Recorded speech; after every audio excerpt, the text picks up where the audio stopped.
र सबैजनालाई नमस्कार। यो भिडियो हजुरहरुको लागि पार्ट 2 भनेर लिएर आएको छु।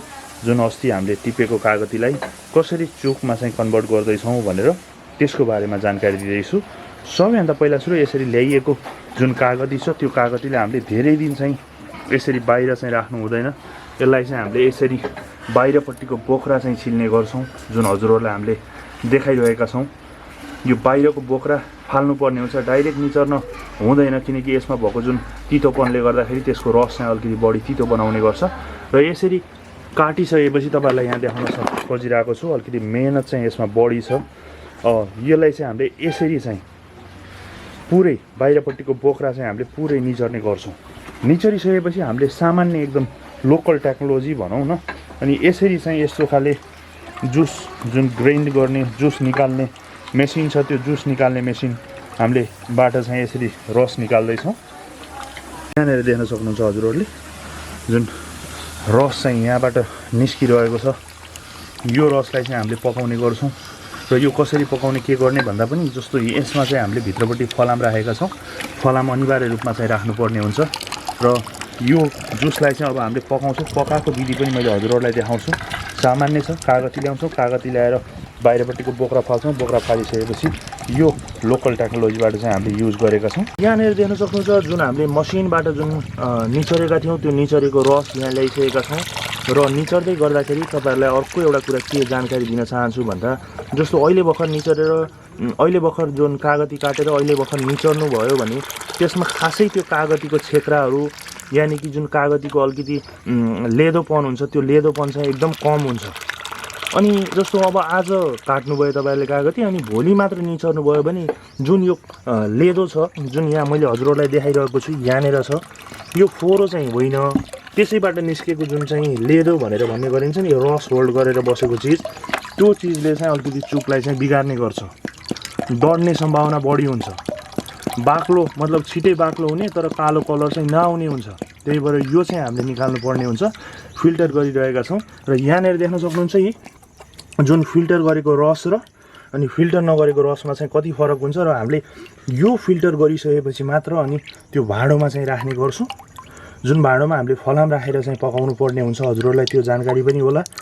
फलामले गर्दाखेरि जस्तो तलपट्टिको पिँधहरू नडढ्ने, चुकको कलर कालो आउने, त्यो कुराहरू पनि हुन्छ। अब अरु विधि चाहिँ मैले हजुरहरुलाई देखाउँछु यसपछिको प्रोसेस कस्तो छ भनेर।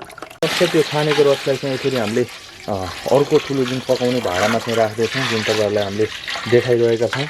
र यसपछि हामीले यसलाई एकदम लामो समयसम्म चाहिँ पकाउनु पर्ने हुन्छ, अलिकति बाक्लो हुने गरी।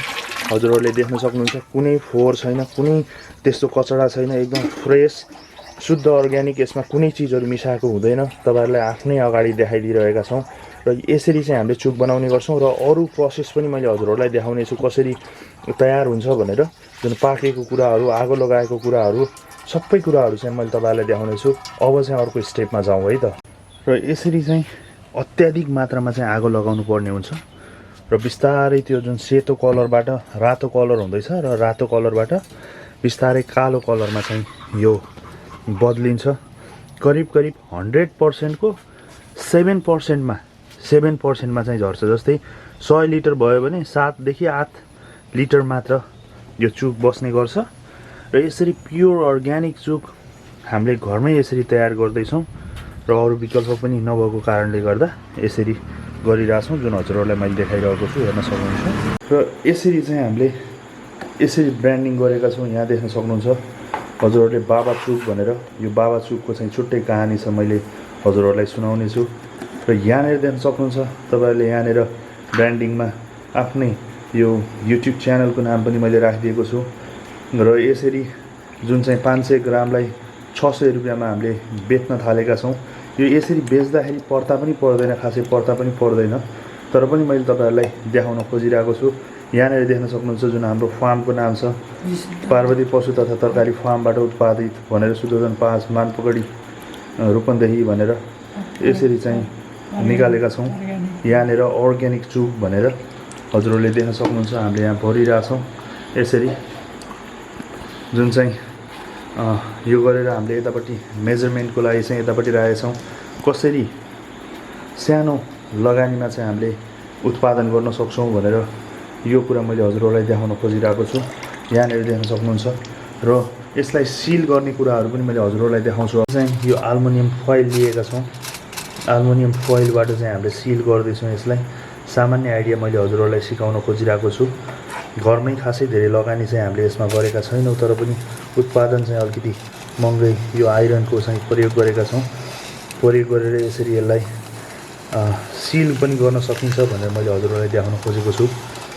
यो सिल गरिसकेपछि अलिकति एयर टाइट हुने, नपोखिने, अलिकति सेफ्टीको हिसाबले पनि राम्रो हुने भनेर यो हिसाबले चाहिँ मैले हजुरहरूलाई देखाउन खोजिरहेको छु। र यसरी यो गरिसकेपछि अब तपाईहरुले यो चाहिँ पुरै टाइट भइसक्यो। हेर्न सक्नुहुन्छ यो पुरै यहाँनिर देख्न सक्नुहुन्छ। यो चाहिँ बराबर हिट दिनुपर्ने हुन्छ यसरी।